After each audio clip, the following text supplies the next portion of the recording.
പറഞ്ഞ പോലെ ടെൻഷൻ ഒന്നും അടിക്കാതാണ് ഉണ്ടാക്കുന്നതെന്നോ ഇല്ല. കിടത്തത്തിന്റെ എഴുന്നേറ്റ് കിച്ചൺ സ്കൂളിൽ പോകണ്ടേ ടിഫിൻ ലഞ്ച് ബോക്സ് കുഴിച്ചു ഫാസ്റ്റ് ആയിട്ടോ മസാലയുടെ ഒരു ഫ്ലേവർ ഒക്കെ വെച്ചാല് എണ്ണയിൽ ഒരു 1/2 കപ്പ് ഉണ്ടാക്കിയത് സിമ്പിൾ ഡിംപേ ദോശമാവ് അരച്ചും ഹീറ്റർ വെക്കാന്ന് വെച്ചാൽ നമുക്ക് അങ്ങനെ ഒന്നും ചെയ്യണ്ട. നിങ്ങൾ തന്നോ മലയാളി കടയിൽ നിന്ന് വാങ്ങിച്ച യൂട്യൂബിലൊക്കെ ഒരുപാട് വീഡിയോസ് ഉണ്ട്. ഇന്ന് രാവിലെ എഴുന്നേറ്റപ്പോഴേ നമ്മുടെ ഈ ലെഫ്റ്റ് കഴുത്തിൻ്റെ സൈഡിൽ നല്ല വേദന, എന്താ അറിയത്തില്ല, കിടത്തത്തിൻ്റെ എന്തോ അസ്വസ്ഥതയാണ്. അപ്പോൾ 5:30 തന്നെ നമ്മൾ എഴുന്നേറ്റതേ കിച്ചണിലെത്തി പാലൊക്കെ കാച്ചി അങ്കുന് സ്കൂളിൽ പോകണ്ടേ ടിഫിൻ റെഡിയാക്കണ്ടേ. വെൽക്കം ബാക്ക് ഡിയേഴ്സ്, എന്തൊക്കെയുണ്ട് വിശേഷങ്ങൾ? എല്ലാവർക്കും സുഖമെന്ന് വിശ്വസിക്കുന്നു. തലേ ദിവസം ഡിന്നറിന് വെച്ച കുറച്ച് ഗ്രീൻ പീസ് കറി വാച്ചി അത് ചൂടാക്കിയത് ഈ പറാട്ടയുമാണ് ഇന്ന് അങ്കുവിൻ്റെ ലഞ്ച് ബോക്സ് എന്ന് പറയുന്നത്. ടിഫിനും കാര്യങ്ങളൊക്കെ അങ്ങനെ റെഡിയായി. വല്ലാത്തൊരു അരപ്പും വേനയും തന്നെയാണ്, ഒരു സുഖമില്ല. പിന്നെ എങ്ങനെയെങ്കിലുമൊക്കെ ചെയ്തു. ടെൻഷൻ അടിക്കേണ്ട കാര്യമില്ലെന്നേ, ഇതൊക്കെ ഒരു സൈഡിൽ കൂടെ നടക്കും. നമുക്കതെല്ലാം പറ്റും. എത്ര വേദന ഉണ്ടെങ്കിലും എല്ലാം നമുക്ക് ചെയ്യാൻ പറ്റില്ലേ. രാത്രി ചെറുതായിട്ടൊന്നും മഴ ചാറിയിട്ടുണ്ടായിരുന്നെന്ന് തോന്നുന്നു. വലിയ മഴയൊന്നും ഉണ്ടായിരുന്നില്ല. ചെറിയൊരു ഫോഗ്, ഒരു മിസ്റ്റ്, എന്താ പറയുക, അങ്ങനെ ഒരു മൂടി പിടിച്ച് രാവിലെ ഇരിക്കുന്നതുണ്ട്. 6 മണി കഴിഞ്ഞു, സൂര്യൻ അങ്ങനെ ഉദിച്ചിട്ടില്ല. പക്ഷെ എന്തോ ഒരു ഭംഗിയുള്ള ഒരു ദിവസമാണെങ്കിലും വല്ലാത്ത പുഴുക്കവും ചൂടുമായിരുന്നു. പിന്നെ ഈ നെക്കിന്റെ സൈഡിലെ വേദനയും കൂടെ കാരണം ഞാൻ ആകെ ഒരു അസ്വസ്ഥത ഉണ്ടായിരുന്നു ഇന്ന്. ഇതിനിടയ്ക്ക് എനിക്ക് ചിരി വന്നൊരു കാര്യം എന്താണെന്നറിയാമോ? നമ്മുടെ ശർമാജിയുടെ കടയിൽ സ്ഥിരം ഞാൻ ലിസ്റ്റ് നമ്മുടെ വാട്സാപ്പ് വഴി അയക്കുന്ന ആ പയ്യൻ ലീവായിരുന്നു. പകരം വേറൊരു പുതിയ പയ്യനായിരുന്നു. അവന് ഞാൻ ലിസ്റ്റ് അയച്ചതിന്റെ കൂട്ടത്തില് തീൻ കോക്കനട്ട് എന്ന് എഴുതിയിട്ടുണ്ടായിരുന്നു. പുള്ളി കൊടുത്തയച്ചതാണ്. ഞാൻ തേങ്ങയാണ് ഉദ്ദേശിച്ചത്. ഇവിടെ ഈ കോക്കനട്ട് എന്ന് പറഞ്ഞാൽ ടെൻഡർ കോക്കനട്ടിനാണ് പറയുന്നത്. നേരത്തെ ഞാൻ നാരിയലിന് എഴുതിയപ്പോൾ അവർ കൊപ്ര കൊടുത്തു വിട്ടിട്ടുള്ളത് കൊണ്ടാണ് ഞാൻ കോക്കനട്ട് എന്ന് എഴുതിയത്. എങ്ങനെ എഴുതിയാലും ഇവരെ വിളിച്ച് പറയണം എന്ന് എനിക്ക് ഇതിലൂടെ മനസ്സിലായി. 3 ദേ നല്ല ഒന്നാം തരം കരിക്കാണ് എനിക്ക് കിട്ടിയിരിക്കുന്നത്. ഞാൻ ചീൽക്കേന്ന് എഴുതിയിട്ടുണ്ടായിരുന്നു, അതായത് നമ്മുടെ ചകിരിയൊക്കെ മാറ്റി തരണേന്ന്. അപ്പോൾ പുള്ളി അതുപോലെ തന്നെ കരിക്കിന്റെ മേൽഭാഗമൊക്കെ ചെത്തി വൃത്തിയാക്കി സെറ്റപ്പ് ആക്കി. ഭാഗ്യം കൊണ്ട് കരിക്കാണല്ലോ, വേറെ കുഴപ്പമൊന്നും ഇല്ലാത്തതുകൊണ്ട് ഞാൻ അത് കഴുകി വൃത്തിയാക്കി. കാരണം എവിടൊക്കെ ഏതൊക്കെ രീതി വരുന്ന സംഭവമാണിത്. ഇവിടെ ഒരു തെങ്ങ് പോലും ഇല്ലല്ലോ. അപ്പൊ ഏത് സ്ഥലത്തുനിന്ന് വരുന്നതാണോ എന്ന് അറിയത്തില്ല. സൗത്ത് ഇന്ത്യ ആവാം, ഒറീസ ആകാം, അതുപോലെ തന്നെ മഹാരാഷ്ട്ര ആവാം, ഗോവ ആവാം, ഗുജറാത്ത് ആകാം. ഇവിടൊക്കെ തെങ്ങുള്ള സ്ഥലമാണല്ലോ. നമ്മൾ കുത്തി കുഴിച്ചു, ഫാസ്റ്റ് ആയിട്ട് കുഴിക്കാൻ പറ്റും കേട്ടോ.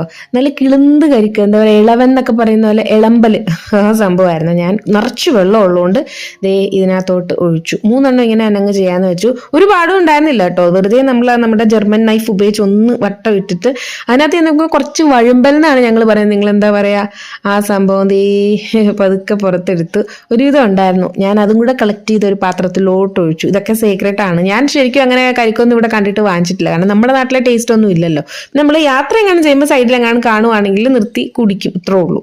അപ്പൊ എന്തായാലും ദേ ഒരെണ്ണം കുറച്ച് കട്ടിയുള്ളതുകൊണ്ട് ഞാൻ അതിനെ നമ്മുടെ വെട്ട് കത്തി വെച്ചിട്ട് 2 ആക്കി അതും കൂടെ പൊളിച്ചിട്ടുണ്ട്. ഇത്രയും കിട്ടി. അപ്പൊ ഞങ്ങൾക്ക് 3 പേർക്കും കൂടെ കഴിക്കാനുള്ള ഉണ്ടായിരുന്നു. അപ്പോൾ വെള്ളം ഇത്രയും ഉണ്ടായിരുന്നു. കുറച്ചും കൂടെ ഉള്ളത് ഞാൻ അതിനകത്തുനിന്ന് തന്നെ കുടിച്ചു. പിന്നെ എന്തായാലും അത് കളയാതെ നമ്മൾ വസൂലാക്കി എന്ന് വേണമെങ്കിൽ പറയാം. അപ്പൊ നമുക്ക് വിധിച്ചിരുന്ന കരിക്കായിരുന്നു. എവിടുന്ന് വന്നാലും ഇത് നമുക്ക് വിധിച്ചിരുന്ന കരിക്കുകളായിരുന്നു. അങ്ങനെയാണല്ലോ, നമുക്ക് വിധിച്ചത് നമുക്ക് വരും. അതുകൊണ്ട് നമ്മൾ എന്ത് ചെയ്യുക, നേരത്തെ പറഞ്ഞ പോലെ ടെൻഷൻ ഒന്നും അടിക്കാതെ നമുക്കെല്ലാം പറ്റും എന്നുള്ള രീതിയിൽ ഹാപ്പി ആയിട്ട് അങ്ങ് പോവുക.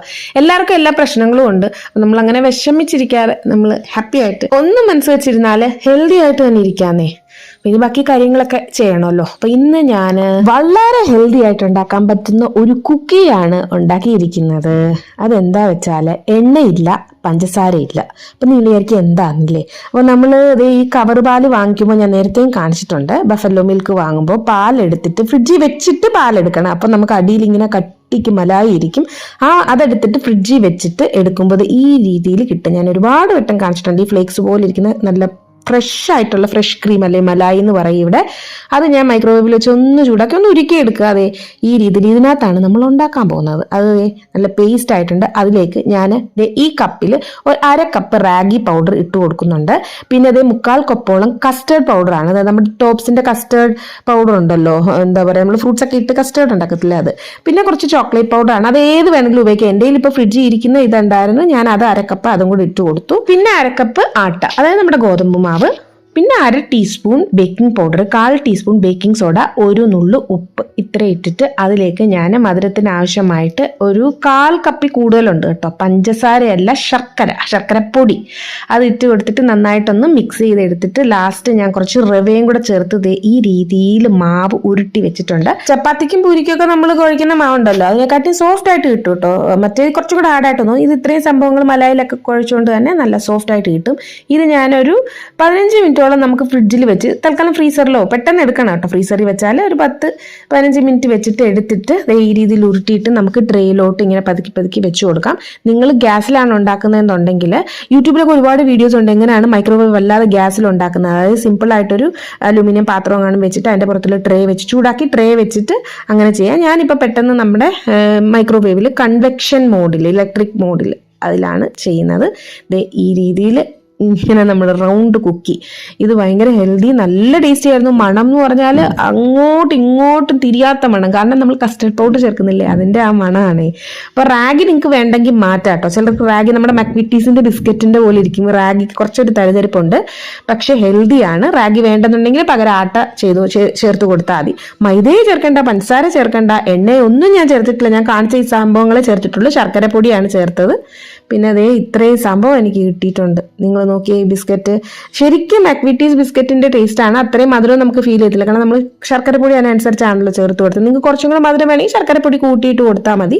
പിന്നെ ചോക്ലേറ്റ് പൗഡറിന്റെ ഒരു ചോക്ലേറ്റ് ഫ്ലേവറും, എനിക്കത് പറയാൻ പറ്റത്തില്ല ആ ടേസ്റ്റ്. എപ്പോഴും കുക്കിയൊക്കെ ഉണ്ടാക്കിയിട്ട് കുറച്ച് സ്റ്റാൻഡിങ് ടൈം കൊടുക്കണം. ഒരു മിനിമം ഒരു 20 മിനിറ്റ്സ് എങ്കിലും അതിന് സെറ്റ് ആവാൻ കൊടുക്കണം, അത് ഉറയ്ക്കണം. എപ്പോഴാണ് നമുക്ക് ബിസ്ക്കറ്റ് പോലെ കിട്ടും. ഞാൻ തന്നെ അതിശയിച്ചു പോകും കേട്ടോ, എനിക്ക് തന്നെ പറ്റുമോ ഇത്. അപ്പൊ ഞാൻ വിചാരിച്ചു നമുക്കെല്ലാം പറ്റുമോ, എനിക്ക് പറ്റുമെങ്കിൽ ബാക്കി ആർക്കും പറ്റും, അങ്ങനെ ഞാൻ ചിന്തിക്കുന്നത് കേട്ടോ. അതേ തിരിച്ചിട്ടപ്പം നമ്മള് കിടിലം ബിസ്ക്കറ്റ്സ് റെഡി ആയിട്ടുണ്ട്. അങ്കു ശരിക്കും ഞെട്ടിപ്പോട്ടോ, ആ മണമൊക്കെ കിട്ടിയപ്പോഴേ അവന് താങ്ങാൻ പറ്റില്ല. രാക്കയും ഇനിയില്ലാതെ എന്നെ പ്രശംസിച്ചു ഇത് കഴിച്ചിട്ട്. അപ്പൊ നിങ്ങൾ വിചാരിക്കും കള്ളത്തരമാണ്, ഞാൻ കള്ളമല്ല, സത്യമാണ് പറയുന്നത്. ദേ പാത്രത്തിലോട്ട് ഇട്ട് വെക്കാം. ഞാൻ ഉണ്ടാക്കിയ നമ്മുടെ കുക്കീസ്, ഹെൽത്തി കുക്കീസ്. ഇതൊക്കെ ചായയുടെ കൂടെ 2-3 നമുക്ക് കഴിച്ചാലും ഗിൽറ്റ് ഫ്രീ ആയിട്ട് നമുക്ക് കഴിക്കാൻ പറ്റും. നമ്മൾ ഉണ്ടാക്കിയല്ലേ, ഒരു വിഷവും ചേർത്തിട്ടില്ല, ഇവൻ എണ്ണ പോലും ചേർത്തിട്ടില്ല. മലായി വെച്ചിട്ടാണ് ഞാൻ ചേർത്ത് ഉണ്ടാക്കിയത്. Simple dimple easy. ഇനി എന്താണ്, ഇനി നമ്മുടെ സാധാരണ ഫുഡാണ്. ദോശമാവ് അരച്ച് വെച്ച് സെറ്റായിട്ടുണ്ട്. നമുക്കിന്ന് ദോശയും സാമ്പാറും ഉണ്ടാക്കി കഴിക്കാമെന്ന് വെച്ചു. ഇതാണ് ലഞ്ച്. ഞാൻ എപ്പോഴും ചോറൊന്നും ഉണ്ടാക്കി കഴിക്കത്തില്ല കേട്ടോ. എനിക്ക് എന്താണ് തോന്നുന്നത്, നമ്മുടെ വെള്ളരിക്ക നമ്മുടെ മലയാളി കടയിൽ നിന്ന് വാങ്ങിച്ച കുറച്ച് ഫ്രിഡ്ജിൽ സൂക്ഷിച്ച് വെച്ചിരുന്നത്, അതെല്ലാം കൂടി ഇട്ട് തക്കാളി എല്ലാം കൂടി ഇട്ട് ഞാൻ എപ്പോഴും സാമ്പാർ ഉണ്ടാക്കുന്ന കാണിക്കുന്നുണ്ടല്ലോ, അതുകൊണ്ട് ഞാൻ എപ്പോഴും കാണിക്കുന്നില്ല. നല്ലൊരു സാമ്പാർ, പച്ചക്കറി എല്ലാം ഇട്ടിട്ടുണ്ട് കേട്ടോ, ഒരു ഉള്ളതെല്ലാം എടുത്തിട്ടു. പിന്നെ ഫാസ്റ്റ് ആയിട്ട് നമുക്ക് ദോശയും കുറച്ച് നല്ലെണ്ണയൊക്കെ ഒഴിച്ചിട്ട് ചുട്ടങ്ങ് കഴിക്കാം. എനിക്ക് ഏത് നേരം തന്നാലും കഴിക്കാൻ ഇഷ്ടമുള്ളൊരു സംഭവമാണ് ദോശ. അത് സാമ്പാറോ ചട്നിയോ തക്കാളി ചട്നി എന്തായാലും മതി, എനിക്ക് ഒരുപാട് ഇഷ്ടമാണ്. ആദ്യമൊക്കെ ഇഡ്ഡലിയായിരുന്നു കൂടുതൽ ഇഷ്ടം, പക്ഷെ ഇപ്പം ഇഡ്ഡലിയെക്കാട്ടി എനിക്ക് ദോശയോടാണ് കൂടുതൽ ഇഷ്ടം. എന്താ അറിയത്തില്ല. അപ്പോൾ ദേ നമ്മുടെ ദോശകൾ. ഇത് ഏത് അരിയാണെന്നറിയാവോ? നമ്മുടെ മലയാളി കടയിൽ നിന്ന് വെച്ച പച്ചരി വെച്ചിട്ടാണ് ഞാൻ നല്ലതായിട്ട് വന്നു കേട്ടോ. അപ്പോൾ ഞാൻ ആദ്യം ഒരു വട്ടം ഞാൻ ഉണ്ടാക്കിയപ്പോൾ ഞാൻ സോനാ മസൂരിയ നല്ലതെന്ന് വിചാരിച്ചു, പക്ഷെ അല്ല, എനിക്കിത് ഇപ്പം റെഡിയായി വരുന്നുണ്ട്. കുറച്ച് ദിവസമായിട്ടേ തുണി ഉണങ്ങാൻ വളരെ കഷ്ടപ്പെടുകയാണ്. ബാൽക്കണി തന്നെ വിരിക്കും, പിന്നെ അകത്ത് ഫാൻ ഇടും. ഹീറ്റർ വെക്കാന്ന് വെച്ചാൽ നമുക്ക് സഫക്കേഷൻ കൂടും, ചൂടല്ലേ. അപ്പോൾ ഞാൻ പറഞ്ഞല്ലോ, രാത്രിയിൽ ഞാൻ നമ്മുടെ ടൗൺഷിപ്പിലെ വീട്ടിൽ നിന്ന് ബ്രെഡ് വാങ്ങിച്ചു. സിമ്പിളായിട്ടുള്ള നമ്മുടെ എന്താ പറയുക മൾട്ടിഗ്രെയിൻ്റെ ബ്രെഡ് ഉണ്ടായിരുന്നു. അപ്പോൾ പുള്ളിക്കാരി അങ്ങനെ ഞാൻ പറയും കട്ടൊന്നും ചെയ്യണ്ട, നിങ്ങൾ തന്നോ, ഞങ്ങൾ കട്ട് ചെയ്തെടുത്തു. ഇത് മൾട്ടിഗ്രെയിൻ കൊണ്ടുണ്ടാക്കിയ മസാല ബ്രെഡ് ആട്ടോ, ഒന്നുമില്ലെങ്കിൽ വീട്ടുണ്ടാക്കിയല്ലേ, നമുക്ക് വിശ്വസിച്ച് കഴിക്കാമല്ലോ. അത് കട്ട് ചെയ്തപ്പോൾ കണ്ടോ മസാലയുടെ ഒരു ഫ്ലേവറൊക്കെ ഉണ്ട്. അപ്പോൾ കുറച്ച് എരിവും ഉപ്പും എല്ലാം കൂടെ ഉണ്ട്. മധുരമില്ല കേട്ടോ, ഉപ്പാണ് മുന്നിൽ നിൽക്കുന്നത്. സംഭവം നല്ല ടേസ്റ്റ് ഉണ്ടായിരുന്നു. അപ്പോൾ ഞാൻ ഇതിൻ്റെ കൂടെ നമ്മുടെ പാവഭാജിക്ക് ഒരു കറി വെക്കുമല്ലോ, ബീട്രൂട്ടൊക്കെ ഇട്ടിട്ട് ഉടച്ച്, അപ്പം ബീട്രൂട്ടും ഉരുളക്കിഴങ്ങും എല്ലാം കൂടെ ഞാൻ ഒരു കറി പോലെ ഉണ്ടാക്കിയ ഇതിന് പറ്റിയൊരു കറി ആവുമെന്ന് വെച്ച് അതും വെച്ചു. അങ്ങനെ ഇന്നത്തെ ദിവസം ഒതുങ്ങി. അപ്പോൾ പോവാണേ. Bye dears.